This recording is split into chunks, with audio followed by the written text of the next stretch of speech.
4 அதிமுகவின் எதிர்காலத்தை தீர்மானிக்குமா?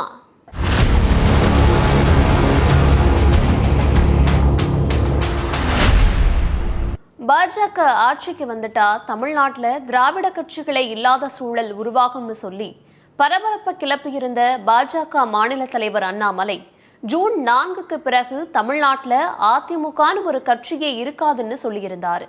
இந்த நிலையில தேர்தல் முடிவுகளுக்கு அப்புறமா எடப்பாடி பழனிசாமி தலைமையிலான அதிமுக இருக்காதுன்னும் அதிமுக டிடிவி தினகரன் கிட்ட வந்துடுன்னும் அண்ணாமலை சொல்லி இருக்கிறது அரசியல் களத்துல பெரும் அதிர்வலைகளை கிளப்பி இருக்கு. இந்த சூழல்ல அதிமுகவின் எதிர்காலத்தை தீர்மானிக்கிற தேர்தலா 2024 மக்களவை தேர்தல் மாறியிருக்கா அப்படிங்கிற கேள்வியும் முன்வைக்கப்படுது. அண்ணாமலையின் வாதங்களுக்கு அதிமுக பொதுச் செயலாளர் எடப்பாடி பழனிசாமி பதில் சொல்லி வரதையும் பார்க்க வேண்டியிருக்கு. அதிமுகவுக்கு எதிர்பார்த்த வெற்றி கடந்த தேர்தல்களில் கிடைக்காத நிலையில முன்னாள் முதலமைச்சர் ஜெயலலிதாவின் மறைவுக்கு அப்புறமா அதிமுக ஒற்றை தலைமைக்கு கீழே சந்திக்கும் முதல் தேர்தல்ல குறிப்பிடத்தக்க வெற்றியை பதிவு செய்ய வேண்டிய கட்டாயத்தில் இருக்கு அதிமுக. அதிமுகவின் எதிர்காலத்தை தீர்மானிக்குமா மக்களவை தேர்தல் முடிவுகள்? தேர்தலுக்கு பிறகு எடப்பாடி பழனிசாமி தலைமையில் அதிமுக இருக்காது. அண்ணாமலை சொல்வதன் பின்னணி என்ன? இதையெல்லாம் தான் ஸ்பாட்லைட்ல பார்க்க போறோம்.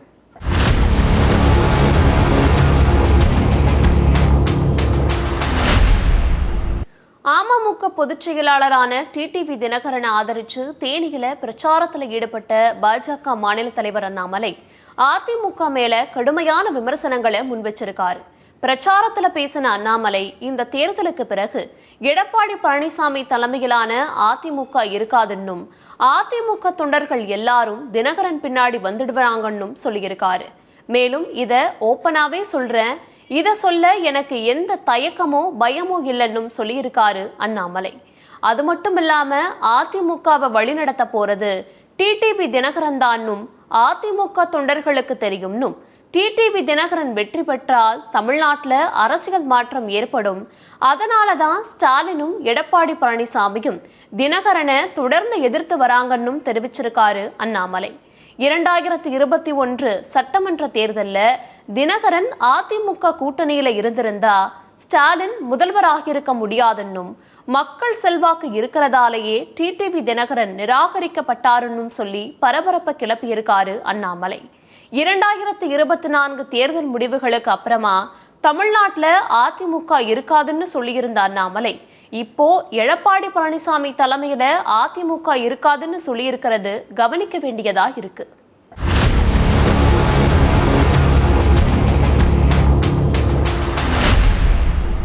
அதிமுக அணிகளா பிரிஞ்ச பிறகு சந்திக்கும் முதல் தேர்தல் இதுதான். டிடிவி தினகரன் அமமுக கட்சியை வழிநடத்தி வர நிலையில ஓபிஎஸ் அதிமுகவை மீட்க எடுத்த சட்ட ரீதியிலான முயற்சிகள் பலனளிக்கல. அதே சமயம் கட்சியின் அலுவலகம், கொடி, சின்னம் உட்பட அதிமுகவின் உரிமை எடப்பாடி பழனிசாமி வசம் வந்துச்சு. இந்த நிலையில அதிமுகவின் பொதுச் செயலாளரா எடப்பாடி பழனிசாமி பதவியேற்ற பிறகு அதிமுக சந்திக்கும் முதல் பொது தேர்தலில் குறிப்பிடத்தக்க வெற்றியை பதிவு செய்ய வேண்டிய கட்டாயம் இபிஎஸ்க்கு இருக்கிறதாவே பார்க்கப்படுது. அதிமுக கூட்டணியில இருந்த கட்சிகள் பாஜக கூட்டணிக்கு சென்றப்பையும் அதிமுக தலைமை மீது விமர்சனங்கள் முன்வைக்கப்பட்டதையும் பார்க்க வேண்டியிருக்கு. இபிஎஸ் கிட்ட அதிமுகவின் சின்னம் உட்பட அனைத்து உரிமைகளும் இருந்தும் குறிப்பிடத்தக்க வெற்றியை பெற முடியாத பட்சத்துல அது எடப்பாடி பழனிசாமிக்கு பெரும் பின்னடைவா அமையும் அப்படிங்கிற பார்வையும் முன்வைக்கப்படுது. இந்த சூழல்ல 2024 தேர்தல் அதிமுகவின் எதிர்காலத்தை தீர்மானிக்கும் தேர்தலா அமையுமா அப்படிங்கிற கேள்வி முன்வைக்கப்படுது. ஆனா அதிமுக 2024 தேர்தலை சுய பரிசோதனையாக தான் பார்க்குதுன்னும் 2026 தேர்தலுக்கான முன்னோட்டமாதான் இந்த தேர்தலை அதிமுக பார்க்குது அப்படிங்கிற பார்வை முன்வைக்கப்படுறதையும் கவனிக்க வேண்டிய ஒன்னாயிருக்கு. பெரிதளவிலான கூட்டணியை 2024 தேர்தலில் கட்டமைக்காத அதிமுக இந்த முறை தனது வாக்கு வங்கியை தக்க வைக்கிறதையே இலக்கா கொண்டு களம் இறங்குதுன்னும் சொல்லப்படுது.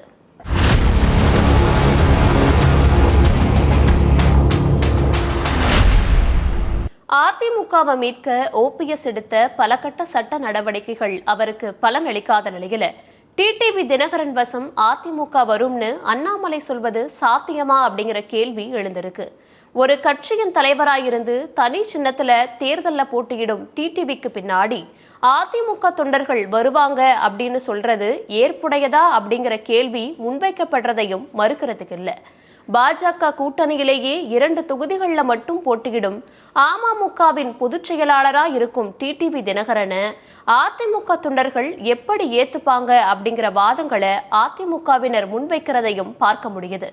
இந்த நிலையில அண்ணாமலையின் வாதம் வெறும் தேர்தல் பிரச்சாரத்திற்காக முன்வைக்கப்பட்ட வாதம்னும் ஒரு தரப்பினர் சொல்றதையும் கவனிக்க வேண்டியிருக்கு. தமிழ்நாட்டோட பிரதான எதிர்க்கட்சியா 60க்கும் மேற்பட்ட எம்எல்ஏக்கள் ஆதரவோடு இருக்கிற அதிமுகவை அண்ணாமலை குறைத்து மதிப்பிடுகிறார் அப்படிங்கிற விமர்சனமும் முன்வைக்கப்படுது. 2024 தேர்தல் களம் அதிமுகவுக்கு என்ன மாதிரியான முடிவை தரப்போகுது அப்படிங்கிறத பொறுத்தே அதிமுகவோட எதிர்காலம் அமையுமே தவிர பாஜக தலைவர்கள் சொல்ற மாதிரி ஜூன் 4ஆம் தேதி அதிமுக காணாமல் போகும் அப்படிங்கிற வாதம் அதிமுகவோட எதிர்காலத்தை தீர்மானிக்காதுன்னே சொல்லப்படுது.